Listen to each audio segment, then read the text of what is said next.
1977, North London, a quiet working-class suburb called Enfield.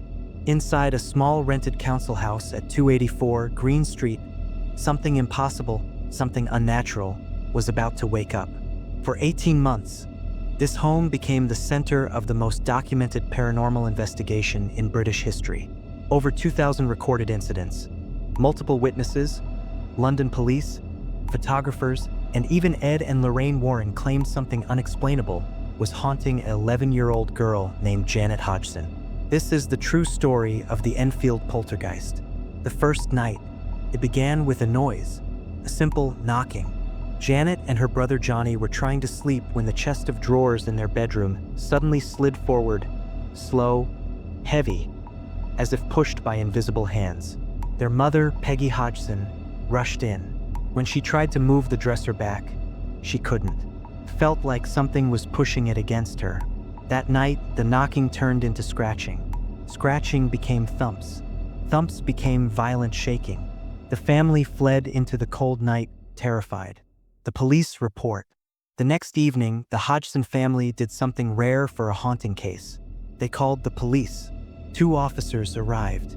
One walked into the living room and witnessed a chair move across the floor by itself. Years later, the officer testified under oath. "I saw the chair move, and there was no obvious cause." It became the first officially documented paranormal police report in UK history. But things were about to get worse. Much worse. The Daily Mirror. Word spread fast. The tabloid newspaper, the Daily Mirror, sent a photographer. He waited hours. Nothing happened. Then suddenly, toys flew across the room. A marbles jar exploded against the wall. A Lego brick shot across the room and hit the photographer directly above the eye. As he recovered, something even stranger happened. He snapped a series of photos of Janet being flung from her bed. Many believe these images show paranormal levitation. Others claim she was jumping, but the photographer swore she didn't jump. Something threw her. Enter the investigators. The Society for Psychical Research sent 2 investigators, Maurice Gross and Guy Lyon Playfair. They would go on to record over 1,500 hours of audio inside the home. Janet's voice began to change. Deep, gravelly, and angry. Nothing like an 11-year-old girl. Play real quote. "Just before I died, I went blind. Then I had a hemorrhage and died in the chair downstairs."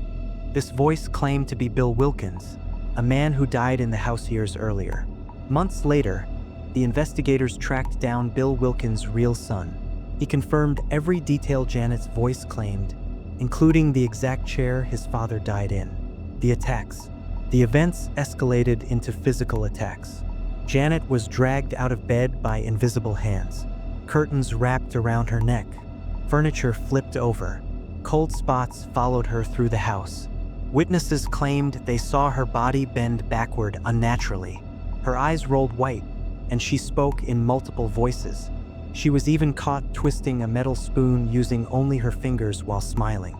Some researchers believed she was possessed. Others believed she was being tormented by an external force. But the most terrifying moment came when Janet suddenly stopped breathing for almost a minute and whispered, "It wants to kill me." Was it real? Not everyone believed the haunting. Skeptics claimed Janet faked some events.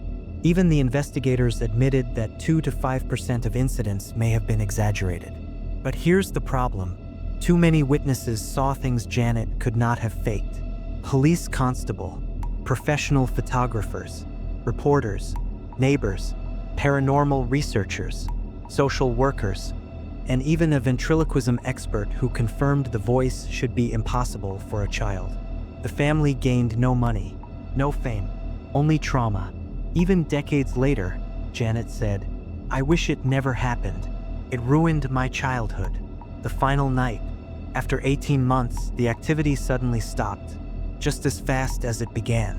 The Hodgson family lived in that house for 2 more years, but Janet never slept in that bedroom again. To this day, nobody knows what really happened in Enfield. A hoax? Mass hysteria? Or one of the most terrifying real hauntings ever recorded? What do you believe?